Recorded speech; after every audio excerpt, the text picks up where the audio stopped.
नमस्कार दोस्तों। आज का जो हमारा लेक्चर है उसमें हम बायस थ्योरम पढ़ेंगे भी, व्युत्पत्ति भी करेंगे कि व्युत्पत्ति ज़रूरी है। अब आप कहेंगे सर व्युत्पत्ति तो मतलब मज़ा नहीं आता। व्युत्पत्ति में ही मज़ा आता है क्योंकि व्युत्पत्ति से आपको पता चलता है कि कैसे आ रहा है, क्या हो रहा है, ऐसा ही क्यों हो रहा है, सारे कारण आपके पास आते हैं। तो चलिए बायस थ्योरम से स्टार्ट करते हैं। तो क्या कहती है आपको इतना तो पता ही है, मैं आपको इतने लेक्चर में ये तो समझा ही चुका हूँ कि बेस थ्योरम जो है वो रिवर्स प्रोबेबिलिटी है। रिवर्स का मतलब है आगे वाली घटना आपको बता दी जाती है, जो आगे नेक्स्ट होने वाले वो तो बता, फ्यूचर बता दिया जाता है और पास्ट पूछा जाता है आपसे। कुछ ऐसी चीज़ें जो गोपनीय रह गई है, जो किसी को पता नहीं है, उसके बारे में आपसे पूछा जाता है। तो रिवर्स प्रोबेबिलिटी इसको कहा जाता है, इनवर्स प्रोबेबिलिटी इसको कहा जाता है, रेसिप्रोकल प्रोबेबिलिटी इसको कहा जाता है, प्रतिलोम प्रायिकता इसको कहा जाता है। कई नाम इसके डाले गए हैं, अब आप मर्जी है जो आप चूज़ करना चाहें अपने हिसाब से चूज़ कर सकते हैं। तो चलिए शुरू करते हैं। बीज पर में क्या कहती है कि यदि किसी घटना, क्योंकि मैथ्स तो मैथ्स की भाषा में बात करेगी, वो तो अपने आधार पे बोलेगी, फिर आपको जहाँ यूज़ करना हो अपने हिसाब से यूज़ कर लीजिए। जैसे मैथ्स तो एक को एक कहती है, फिर आप एक को ले जाके कहते हैं एक पेन, एक कॉपी, एक पेंसिल, एक ये, एक वो। मैथ्स ने थोड़ी कहा था एक पेन, मैथ्स ने थोड़ी कहा था एक पेंसिल, मैथ्स ने तो कहा था एक, और आपने एक को ले जाके पेंसिल के साथ अटैच कर दिया। एक पेंसिल, एक पेन, एक घड़ी, एक मोबाइल, एक लैपटॉप, एक ये। ठीक है ना, समझ बात आ गई। तो मैथ्स का काम है अब्स्ट्रैक्ट, एकदम अब्स्ट्रैक्ट है, काल्पनिक है, वो कुछ नहीं बताती। फिर आपका काम होता है उसको कहीं, क्योंकि मैथ्स कहीं ना कहीं काम आती है, ये बात है, आप अपनी चीज़ों के साथ जोड़ लेते हैं, वो अर्थपूर्ण हो जाती है। तो यदि किसी घटना की प्रतिदर्श समष्टि S का कोई विभाजन P, याद देखिए जब मैं विभाजन बोल रहा हूँ तो वो सारी बातें लागू है जो विभाजन में होती है, क्योंकि नाम ही काफ़ी है। जब आप नाम की परिभाषा लिख देते हैं, इसका मतलब है कि वो नाम नहीं है, वो परिभाषा है, और परिभाषा मतलब वो शर्तें हैं जिसको ये पूरा करता है। तो का विभाजन P हो तथा कोई घटना तो इंटरेस्टिंग है, तो बहुत इंटरेस्टिंग है। देखिए हुआ तो क्या है, पहले E1 E2 E3 सब घटित हो चुके हैं, फिर उसके बाद में A घटित हो रहा है, A बाद में घटित हो रहा है। लेकिन हम यहाँ तो, मैंने कहा ना, हम तो रिवर्स प्रोबेबिलिटी वाले बंदे हैं, हम तो रिवर्स चलाना है। हमें तो भैया ये बताओ कि A दिया हुआ है, A दिया हुआ है, A दिया हुआ है, मतलब जो बाद में हुआ है वो दिया हुआ है, और होता भी यही है। जो बाद में होता है वो आपको पता होता है कि भाई ये हो रहा है, आप तो ये जानते हैं पीछे क्या हुआ। ठीक है, तो अब आप इसमें से किसी एक घटना की प्रायिकता जानना चाहते हैं, पीछे वाली। सपोज कीजिए उसका नाम रखते तो E I। आप E I का मतलब देखिए कुछ भी हो सकता है, एक हो सकता है, दो हो सकता है, तीन हो सकता है, कोई भी पीछे वाली घटना की प्रायिकता जानना चाहते हैं। आगे वाली घटना A के बारे में बता के पीछे वाली घटना EI के बारे में जानना चाहते हैं। तो फॉर्मूला क्लियर है, एकदम सीधा फॉर्मूला है, EI बट्टा P बट्टे समीशन J बराबर 1 से लेकर N तक PIJ PAIJ। अरे बाप रे, इतना बड़ा फॉर्मूला। हाँ जी बेटा, इतना बड़ा फॉर्मूला, इतना बड़ा सर फॉर्मूला। हाँ जी बेटा, देखिए समझाऊंगा, घबराइए मत, मैं हूं ना, मैं हूं ना। जब मैं हूं तो फिर टेंशन किस बात की, आइए आनंद लेंगे। डरिए मत बेटा, जितने बड़े फॉर्मूले हैं उतनी बातें बताते हैं, अच्छी अच्छी बातें बताते हैं, वो चीजें बताते हैं जो आपको तो थ्रिल देते हैं कि हाँ अच्छा ये होता है। एक एक कोमा बता सकता हूँ मैं इसका, एक एक कोमा कहाँ लगा हुआ है, दो लाइनें कहाँ से आ रही है, ब्रैकेट कहाँ से आ रहे हैं, हर बात बता सकता हूँ। बहुत गहरा पढ़ता हूँ मैं और बहुत गहरा समझाता हूँ। आइए बात करते हैं कि हुआ क्या है। देखिए समझिए कि एक घटना है, कोई भी घटना, कोई प्रयोग आपने किया, उसकी प्रतिदर्श समष्टि है S के विभाजन आपने बनाए E1, इसकी कोई प्रोबेबिलिटी होगी। अब E1 घटना है तो प्रोबेबिलिटी भी होगी इसका एक, क्योंकि पार्टीशन बनाए तो पार्टीशन में तो कई होंगे, E1 होगा, E2 होगा, E3 होगा, सारी बातें बताऊंगा, कुछ नहीं छुपाऊंगा, वादा करता हूँ। सौगन मुझे इस मिट्टी के, अगर कुछ भी छुपाया तो डैश डैश डैश बीच में है ये सारे। ठीक है, तो अब आपको इतना तो पता ही है कि ये सब के सब विभाजन है, ये बात तो आपको पता है कि विभाजन है। विभाजन है तो विभाजन वाली जो शर्तें हैं वो लागू है ना। विभाजन है तो विभाजन वाली शर्तें लागू है। पहली शर्त क्या है विभाजन की, कि भाई साहब ये कोई भी दो जो है इनमें कुछ भी common I not equals to J के लिए, नंबर एक। नंबर दो, इन सबको यूनियन करने के बाद वापस से S आ जाएगा। सबको यूनियन, देखिए मैथ्स में छोटा छोटा लिखिए बेटा, I बराबर 1 से लेकर N तक EI यूनियन का मतलब E1 union E2 union E3 union E4 equals to S। दो बात। तीसरी बात, किसी की भी प्रोबेबिलिटी जीरो नहीं, क्योंकि जीरो होगी तो फिर पार्टीशन में लेना ही का है भाई, जीरो प्रोबेबिलिटी को लेके क्या करोगे। क्लियर है। तो घटनाएं हैं तो सबके पास अपनी प्रोबेबिलिटी होगी, तो E1 के पास अपनी प्रोबेबिलिटी होगी, E2 के पास अपनी प्रोबेबिलिटी होगी, E3 के पास अपनी प्रोबेबिलिटी होगी, और डैश डैश डैश En के पास अपनी प्रोबेबिलिटी होगी। अब सोचिए कि ये जो घटनाएं हैं ये भूल गए, जिस बंदे को पता थी वो मर गया, वो राज रह गया। अब आपको आगे वाली बात पता है, आगे जो घटना घटित होने वाली है वो पता है। अब वो पता है तो इसका मतलब चाहे पीछे कोई भी घटना घटित हुई हो, आगे जो घटना घटित हुई है वो सबको पता है कि ए घटित हुआ है, डैश डैश आगे जो घटित है वो सबको पता चल गया। जैसे बाहुबली देखी आपने, अब एक बार हमें ये पता था, ये तो था कि कट्टप्पा ने बाहुबली को मारा, सबने पता था कि कट्टप्पा को बाहुबली को कट्टप्पा ने मारा, लेकिन क्यों मारा? कई कारण थे। किसी ने कहा कि मतलब लालच आ गया होगा, किसी ने कहा कि वो राजपाट से दुखी हो गया था, किसी ने कहा कि ये हो गया होगा, किसी ने कहा कि ये उसके साथ हो गया, किसी ने कहा कि नहीं, किसी ने कहा ये, किसी ने कहा वो। तो ये सारे कारण हैं, ये रीजंस है। ये है बाहुबली को कट्टप्पा ने मारा, ये बात कन्फर्म है कि बाहुबली को कट्टप्पा ने मारा। कारण है E1, E2, E3, E4। अब हम ये जानना चाहते हैं कि कौन सा कारण ज्यादा प्रभावी है, किस कारण का कितना प्रतिशत है, ठीक है, किस कारण का कितना प्रतिशत, नहीं कौन सा कारण स्ट्रॉन्ग है या नहीं है। समझिए बात, एग्जाम्पल दे रहा हूं। तो E1 कारण से अगर कट्टप्पा ने बाहुबली को मारा तो उसकी प्रायिकता हुई A/E1। A/E1 का मतलब हुआ E1 कारण के कारण बाहुबली को कट्टप्पा ने मारा, ठीक है। E2 कारण के लिए मारा, कट्टप्पा ने बाहुबली को मारा। E3 कारण के लिए कट्टप्पा ने बाहुबली को मारा। E4 के लिए मारा, और फिर En के लिए, ठीक है, सही है। अब हम क्या जानना चाहते हैं, अब मैं आपको क्या दिखाना चाहता हूँ, ध्यान से सुनिए। मैं अब आपको बताना चाहता हूँ कि ये जो घटना घटित हुई है क्रम में, पहले कारण रहे होंगे, कट्टप्पा ने सोचा होगा इसलिए इसलिए इसलिए इसलिए, ये कारण रहे होंगे। फिर उसने क्या किया, बाहुबली को जाके मार दिया। कारण चाहे कोई रहा हो, बाहुबली को मारा तो ही उसने, ये बात तो कन्फर्म है। A/E1, A/E2, A/E3। E1 कारण के लिए मारा, E2 कारण के लिए मारा, E3 कारण के लिए मारा, डैश डैश हो गया। अब हम ये जानना चाहते हैं कि E1 कारण की कितनी प्रायिकता है, E2 कारण की कितनी प्रायिकता है उसको मारने में, इसका रोल कितना है।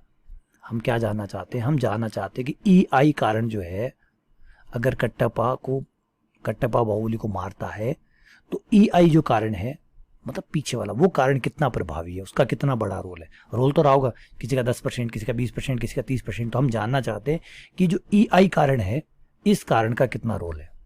रिवर्स हो गया ना, मार दिया, कारण बाद में ढूंढ रहे। और कोर्ट में तो ऐसे ही करते हैं, मार तो पहले देते हैं। कोर्ट में क्या चलता है, पहले थोड़ी पकड़ के लिया जाए, साहब इसको पकड़ लो कि ये कह रहा है कि मारूंगा, ये कह रहा है साहब मारूंगा, नहीं पकड़ता ना। कोर्ट कहता भाग, मारेगा तब लेके आना, जब मारे तब लेके आना, जब मार दे खून खान कर दे तब इसको लाना, फिर बात करेंगे भाई क्यों मारा। फिर वकील बैठेंगे, वो बताएंगे साहब इसलिए मारा, इसलिए मारा। फिर जज फैसला करेगा कि सही कारण क्या है। समझिए बात, यही बात। तो यही हम कर रहे हैं, ठीक है। हम एक घटना घटित हो चुकी है, आगे वाली घटना घटित हो चुकी है, हम उसके जो कारण है उसकी प्रायिकता निकाल रहे हैं। ये है रिवर्स प्रोबेबिलिटी। समझ रहे बातों को। देखिए मजाक कर रहा हूँ, व्यंग कर रहा हूँ, लेकिन होता यही है। कानून का काम जो है वो सजा दिलवाना नहीं होना चाहिए, कानून का काम होना चाहिए अपराध को रोकना। क्योंकि सजा दिलाना दोनों के लिए नुकसानदायक है, क्योंकि जो पीड़ित है वो तो पीड़ित हो गया, वो पीड़ित है वो पीड़ित हो गया, ठीक है। अब किसी घर में कोई बंदा चला गया तो चला गया, वो तो नुकसान में आ गया वो। अब आप सजा देके एक दूसरे परिवार के, दो परिवार को एक साथ सजा मिलती है, हाँ ये बात आप कह सकते हैं कि न्याय हो गया, ठीक है।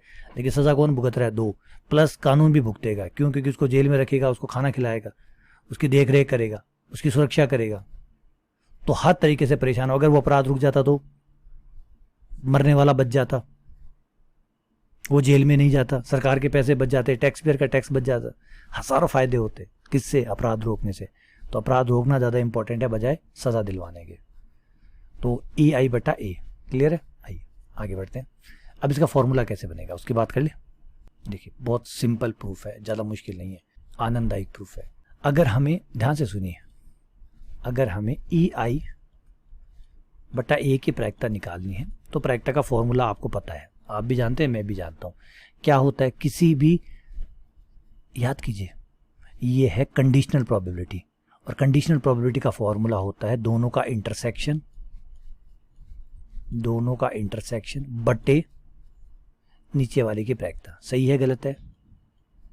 कंडीशनल प्रोबेबिलिटी सह प्रतिबंध प्रायिकता का फॉर्मूला मैंने लगाया है, कंडीशनल प्रोबेबिलिटी का फॉर्मूला लगाया। सही है, कोई दिक्कत नहीं है। हाँ जी सर सही है। अब यहाँ तक तो सही है, लेकिन ई आई बटा ए इसको कैसे लिख सकते हैं? इसको आप कहेंगे सर इसको ऐसे लिख सकते हैं, ध्यान दीजिए, इसको ऐसे लिख सकते हैं P I into P A बटा ई आई। लिख सकते नहीं लिख सकते? क्योंकि घटनाएं बेटा ऐसे ही घटित हुई है। देखिए पहले ई आई ई1 आया, ई2 आया, फिर ए बटा ई1 आया, तो हम इसको ऐसे लिख सकते हैं P I into intersection. Intersection को आप दो तरीके से लिख सकते हैं, ए इंटरसेक्शन बी को आप दो तरीके से लिख सकते हैं। एक तो अगर पी ए पहले घटित हुआ है तो P A into P B बटा ए। दूसरा क्या है? P B into P A बटा बी। तो मैंने क्या किया, दिमाग लगाया, पहले इसको ऐसे लिखा, फिर इस घटना को मैंने P I into P A बटा ए लिखा, क्योंकि यहां जब ई आएगा तो यहां ये आएगा। पी ए को ऊपर वाला फॉर्मूला है हमारे पास पी ए का, ये देखिए अभी व्युत्पन्न किया था, ये रहा पी ए का फॉर्मूला, संपूर्ण प्रायिकता वाला फॉर्मूला, वो यूज कर सकते हैं। यहाँ संपूर्ण प्रायिकता वाला फॉर्मूला लगा दीजिए, जे बराबर 1 से लेकर n तक आई जे बटा पी ए बटा ई जे। ये लीजिए आपकी प्रायिकता आ जाएगी पी ई आई बटा ई, रिवर्स प्रोबेबिलिटी आ गई। बन गया फॉर्मूला। कितना छोटा बना भैया, देखो कितना छोटा बना। ये याद रखिए, ये मैंने कहाँ से लिया? संपूर्ण प्रायिकता वाला जो फॉर्मूला है उससे लिया है, संपूर्ण प्रायिकता वाला जो सूत्र है उससे लिया है। और ये कहाँ से लिया है ये भी बता दो भाई, सारे बताओ। बिल्कुल बताना चाहिए। ये मैंने यहाँ से लिया है कि पी ए इंटरसेक्शन बी को आप दो तरीके से लिख सकते हैं। एक तो ऐसे लिख सकते हैं पी ए इंटू, अगर ए घटना पहले घटित हुई है तो P A into P B बटा ए, या फिर बी घटना पहले घटित हुई है P B into P A बटा बी। दोनों ही तरीके से लिखा जा सकता है और मैंने यही किया इसके साथ। क्लियर है? ये बन गया आपका फॉर्मूला। अब अच्छा फॉर्मूला काम कैसे लेना है? काम बहुत सिंपल है, बहुत सिंपल है फॉर्मूला काम में लेना। चित्र बनाइए, घटना एस में ई1 की प्रायिकता, ई2 की प्रायिकता, ई3 की प्रायिकता निकाल लीजिए। ई1 के बाद ए की प्रायिकता क्या रहती है? जैसे अभी हमने कहा था कि वो एक गेंद निकाली थी, पिछले वाले जो वीडियो आपने देखा है उसमें क्या हुआ था, हमने एक गेंद निकाली थी। जो गेंद रेड कलर की आई है तो 2 रेड कलर ऐड कर दिया, ब्लैक कलर की आई है तो 2 ब्लैक कलर ऐड कर दिया, फिर जो दूसरी गेंद निकाली वो लाल कलर की है। तो उस हिसाब से ई1 ई2 के आधार पर ए और ए की प्रायिकता 2 बार निकाली, जब ई1 घटना घटित होती है, जब ई2 घटना घटित होती है। तो इस तरीके से प्रायिकता निकाल लीजिए। अब क्या करना है आपको, किसी एक हिस्से में आपको रिवर्स जाना होगा, सारे में तो रिवर्स नहीं जाना, किसी एक में ही रिवर्स जाना होगा। किस में जाना है रिवर्स? जिसमें भी आपको रिवर्स जाना है उस प्रायिकता के जो गुणनफल है उसको ऊपर लिखिए, जिसमें भी आपको रिवर्स जाना है उसके गुणनफल को ऊपर रखिए, और बाकी सबका जो गुणनफल है, सबका गुणनफल गुणा गुणा गुणा गुणा, इन सबका गुणनफलों का जोड़ योग वो बट्टे में आ जाएगा। कुल प्रायिकता तो बट्टे में आती है हमेशा। इन सबका गुणनफल E1 इंटू पी ए बटा E1, E2 into P A बटा E2, E3 into P A बटा E3, E4 PE4 into P A बटा E4, सबकी गुणा करते जाइए, जोड़ते जाइए और सबको जोड़ के नीचे लिख लीजिए, वो कुल प्रायिकता हो गई। और ऊपर क्या आएगी? जिस घटना को आप रिवर्स करना चाहते हैं, जिस घटना को रिवर्स करना चाहते हैं उसके प्रायिकता का गुणनफल ऊपर आएगा। तो जो फेवरेबल घटना है उसका गुणनफल ऊपर, बाकी सबके गुणनफलों का योग नीचे। इससे आपकी घटना रिवर्स हो जाएगी, प्रायिकता निकल आएगी। ये है बेच पर में। आई नहीं है समझ में? बताइए कहाँ मुश्किल है? बोलिए भाई साहब, कहाँ मुश्किल है? नहीं मुश्किल है बेटा, बहुत आसान है, लेकिन चीज़ों को टाइम देना पड़ता है, समय देना पड़ता है। आप समय नहीं देते, प्रॉब्लम यहाँ आती है। समय दीजिए, हर बात पे बात करिए, कोमा टू कोमा बात करिए ना। आइए कोमा टू कोमा बात करते हैं। कहाँ गड़बड़ है? कोई गड़बड़ नहीं है, सब कुछ एकदम क्लियर है। और मैथ्स है, छुपा छुपी होती नहीं है इसके अंदर, इसके अंदर छुपा छुपी होती नहीं है। इसके अंदर जो होता है वो एकदम खुलेआम होता है, क्लियर होता है। नहीं होता तो सवाल उठा सकते हैं आप। आज भी पाइथागोरस प्रमेय को आप गलत साबित कर सकते हैं, करके ट्राई कर लीजिए, लेकिन पता है आपको, क्योंकि मैथ्स है, लॉजिकल है, तार्किक है, सब चीजें देख के ही की गई होगी। क्लियर हो गया? चलिए अब क्वेश्चन पे आ जाए। आइए क्वेश्चन करते हैं। 13.2 का हमने पहला क्वेश्चन तो कर ही लिया था, अब हम दूसरा क्वेश्चन करने जा रहे हैं। क्वेश्चन नंबर 2, एक थैले में 4 लाल गेंदे हैं, 4 काली गेंदे हैं, 4 लाल है 4 काली। देखिए पहले तो आप ये पहचानिए कि ये बायस थ्योरम का क्वेश्चन है या नहीं है। बायस थ्योरम में जब भी रिवर्स जाना पड़े तो समझ जाइए बायस थ्योरम है, क्योंकि एकमात्र ही थ्योरम है जो रिवर्स करवाती है, वो है बायस। 22 बोलिए, 20 बोलिए, ठीक है, कोई दिक्कत नहीं, इंग्लिश का नाम है ना, हिंदी में कई नामांतरण होंगे, कई नाम बनेंगे। तो जब आपको रिवर्स चलना हो तो समझ जाइए कि बेस थ्योरम है। तो क्वेश्चन पढ़ाता हूँ पहले मैं आपको। एक थैले में 4 लाल गेंदे हैं, 4 काली गेंदे, ठीक है। एक अन्य थैले में 2 लाल 6 काले, 2 थैले हैं, अलग अलग हिसाब किताब है दोनों का। दोनों थैले में से एक गेंद निकाली जाती है, उस एक गेंद निकाली जाती है जो कि लाल कलर की है। एक यादृच्छिक चुना जाता है, उसमें से एक थैला चुना जाता है, फिर एक गेंद निकाली जाती है, निकाली गई गेंद लाल कलर की है। तो बताइए वो पहले थैले में से आई थी, बताइए उल्टा चला नहीं चला? होता क्या होगा, पहले आप 2 थैलों में से एक थैला चुनते होंगे, ऑब्वियसली बात है, गेंद सीधी तो नहीं निकलती होगी। 2 थैले में से एक थैला चूज किया, फिर थैले में से गेंद निकाली, है ना। अब क्या कह रहा है कि जो गेंद निकाली है वो तो है लाल कलर की, बताइए वो पहले थैले से आई थी, बताइए वो पहले थैले से आई थी, मतलब पीछे ले जा रहा है, उल्टा चला रहा है। तो रिवर्स प्रोबेबिलिटी हुई नहीं हुई, बोलिए? उल्टा पीछे अगर जाना पड़े तो समझ जाइए रिवर्स है। प्रोसेस को देखिए ना, आप तो प्रोसेस देखिए, आप बेटा प्रोसेस देखिए। आप क्या करेंगे, होता क्या होगा, 2 थैले पड़े हैं, पहले आप चूज करते हैं भैया ये वाला लूं या ये वाला लूं, चलो ये वाला ले लेता हूं, चूज किया, पहले थैला चूज किया, फिर थैले में से गेंद निकाली, फिर वो लाल आएगी या काली आएगी, यही होगा। अगर मैं आपसे कहूं कि वो गेंद लाल थी और फिर पूछूं बताओ पहले थैले से आई, तो मैं उल्टा जा रहा हूं नहीं जा रहा हूं, तो रिवर्स प्रोबेबिलिटी हुई नहीं हुई? हुई। चलिए अगला क्वेश्चन ट्राई करते हैं। अच्छा अगला क्वेश्चन ट्राई करते हैं कि ये मत समझिए कि मैंने क्वेश्चन करा, क्वेश्चन नहीं करा, एक बार मैं आपको समझा रहा हूँ कि कैसे होते हैं बायस थ्योरम के जो क्वेश्चन है वो कैसे होते हैं।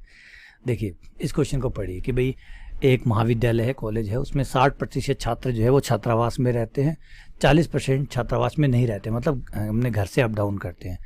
पूर्ववर्ती वर्ष के जो परिणाम हैं, जो पुराने जो रिजल्ट आए हैं वो सूचित करते हैं, बताते हैं कि भाई छात्रावास में जो रहते हैं उन बच्चों के 30% और छात्रावास में न रहने वाले 20% छात्रों को ए ग्रेड मिला। यानी जो छात्रावास में रहते हैं उनके परसेंटेज, उनकी ग्रेडिंग ज़्यादा अच्छी आती है और जो छात्रावास में नहीं रहते उनकी ग्रेडिंग कम आती है। वर्ष के अंत में महाविद्यालय के एक छात्र को चुना गया जिसके ए ग्रेड आया हुआ है, तो बताइए इस बात की क्या प्रायिकता है कि वो छात्रावास में रहता था, रहने वाला है। सोचिए सोचिए, रिवर्स हुआ नहीं हुआ? पहले आप छात्रावास में रहेंगे या नहीं रहेंगे, उसके बाद ए ग्रेड आएगा, या ए ग्रेड पहले आएगा, छात्रावास में आप बाद में जाएंगे? जवाब है क्या होगा, पहले आप छात्रावास में रहेंगे या नहीं रहेंगे ये तय करेंगे, उसके बाद में आपका ए ग्रेड आएगा। तो रिवर्स हुआ नहीं हुआ? आपका ए ग्रेड पहले ही आ चुका है, अब आपसे पूछा जा रहा है कि आप छात्रावास में रहेंगे या नहीं रहेंगे। ठीक है, क्लियर है? चलिए आगे बढ़ते हैं। अगला क्वेश्चन देखिए, एक बहुविकल्पीय क्वेश्चन है जिसके 4 ऑप्शन है। बहुविकल्प मतलब 4 ऑप्शन वाला क्वेश्चन हो गया। अगर वो बच्चा अनुमान लगाता है और उसके बाद वो मान ले उसके उत्तर जानने की प्रायिकता 3/4 है। अच्छा, बहुविकल्पीय प्रश्न का उत्तर देने में एक विद्यार्थी या तो प्रश्न का उत्तर जानता है या फिर वो अनुमान लगाता है, मतलब क्वेश्चन को तो अटेम्प्ट करता ही है, चाहे तुक्का मारता हो और चाहे वो उसका आंसर जानता हो। उत्तर जानने की प्रायिकता है 3/4, अनुमान लगाने की प्रायिकता है 1/4। यानी वो अगर तुक्का मारता है इस बात की प्रायिकता है 1/4 और उसको पता है, इसका मतलब इंटेलिजेंट है, 75% क्वेश्चनों को वो जानता है लगभग, और 25% क्वेश्चनों में वो तुक्का मारता है। मान ले कि छात्र एक प्रश्न का उत्तर अनुमान लगाने पर सही उत्तर देने की प्रायिकता, अगर वो अनुमान लगाता है फिर उसका सही उत्तर होता है, इस बात की प्रायिकता है 1/4। तो इस बात की क्या प्रायिकता है कि छात्र का प्रश्न का उत्तर सही हो गया है, ये वो उत्तर जानता था। मतलब पहले सोचिए, पहले तो वो उत्तर जानता होगा या अनुमान लगाएगा, फिर आंसर सही या गलत होगा, ठीक है ना। तो अब यह कह रहा है कि जो उसने आंसर दिया है वो सही है, इस बात की क्या प्रायिकता है कि उसने अनुमान लगाया था, या इस बात की क्या प्रायिकता है कि उसने वो उत्तर जानता था, सही में वो जानता था, मतलब उसने तुक्का नहीं मारा, वो जानता था, इस बात की क्या प्रायिकता है। या उत्तर तो सही हो चुका है, उत्तर सही हो चुका है, अब ये बात जानना चाहते हैं कि अनुमान लगाने की क्या प्रायिकता थी और उत्तर जानता था, इस बात की क्या प्रायिकता। तो उल्टा चल रहे नहीं चल रहे, क्लियर? अगला क्वेश्चन देखिए, ये भी वैसा ही है।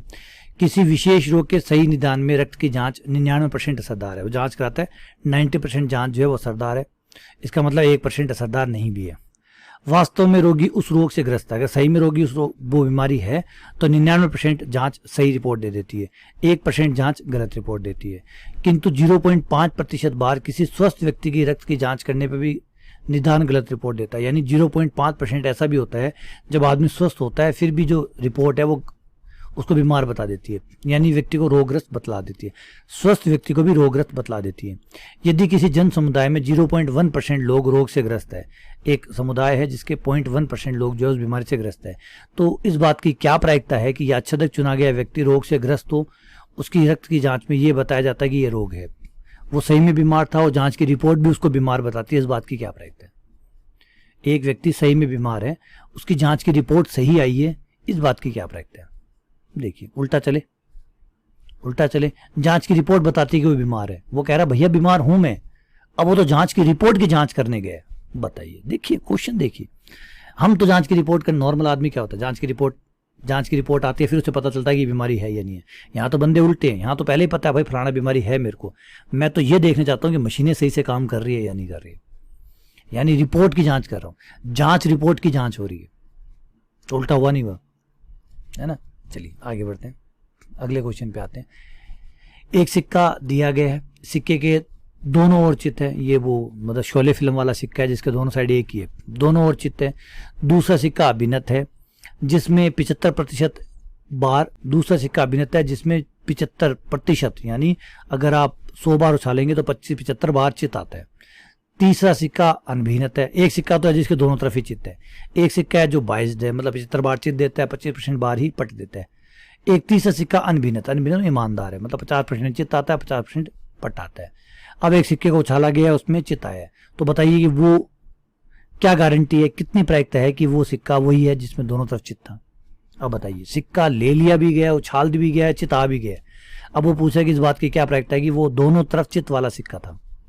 उल्टा चला नहीं चला, पहले एक सिक्का चुना जाएगा, फिर उछाला जाएगा, फिर चित्त आएगा, यहाँ चित्त तो आ चुका, अब पूछा गया कि वो सिक्का कौन सा था, उल्टा चल रहा है। तो आइडिया हो गया होगा आपको, ये एनसीईआरटी के क्वेश्चन मैं आपको दिखा रहा हूँ सिर्फ आइडिया करवाने के लिए कि रिवर्स प्रोबेबिलिटी किसे कहते हैं। रिवर्स में क्या होता है, आप आगे वाली घटना बता के पीछे वाली घटना पूछते हैं, इसको रिवर्स प्रोबेबिलिटी कहते हैं, इनवर्स प्रोबेबिलिटी कहते हैं। उम्मीद करता हूँ कि ये आइडिया क्लियर हो गया होगा। तो चलिए फाइनली ब्रेक देते हैं, ब्रेक लेते हैं, फिर आते हैं इन क्वेश्चनों को। अब ये तो पढ़ ही लिया कि कैसे रिवर्स प्रोबेबिलिटी दिखाई देती है, अब इनको सॉल्व करने की बात और करते हैं, ठीक है। चलिए बहुत बहुत धन्यवाद, शुक्रिया।